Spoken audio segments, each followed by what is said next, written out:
एक बार एक किसान परमात्मा से बड़ा नाराज हो गया।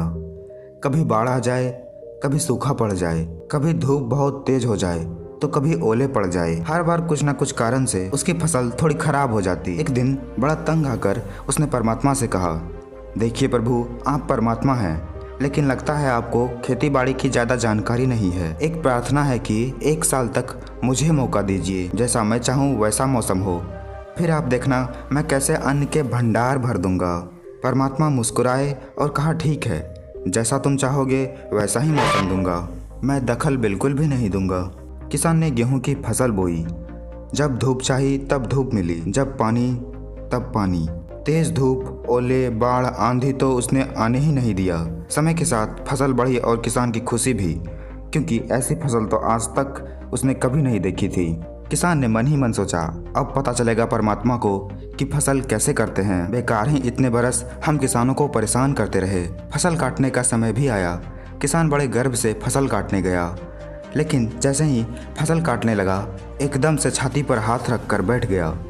गेहूं की एक भी बाली के अंदर गेहूं नहीं था, सारी बालियां अंदर से खाली थी। बड़ा दुखी होकर उसने परमात्मा से कहा, प्रभु ये क्या हुआ?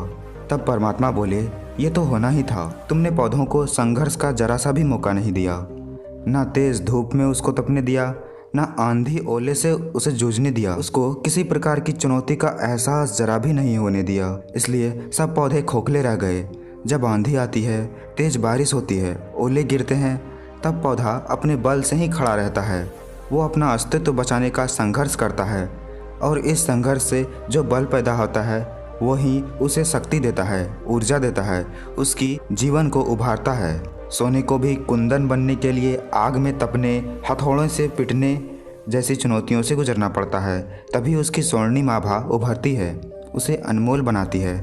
उसी तरह जिंदगी में भी अगर संघर्ष ना हो, चुनौती ना हो, तो आदमी खोखला ही रह जाता है, उसके अंदर कोई गुण नहीं आ पाता। ये चुनौतियां ही है जो आदमी रूपी तलवार को धार देती है, उसे सशक्त और प्रखर बनाती है। अगर प्रभावशाली बनना है तो चुनौतियां तो स्वीकार करनी ही पड़ेगी, अन्यथा हम खोखले ही रह जाएंगे।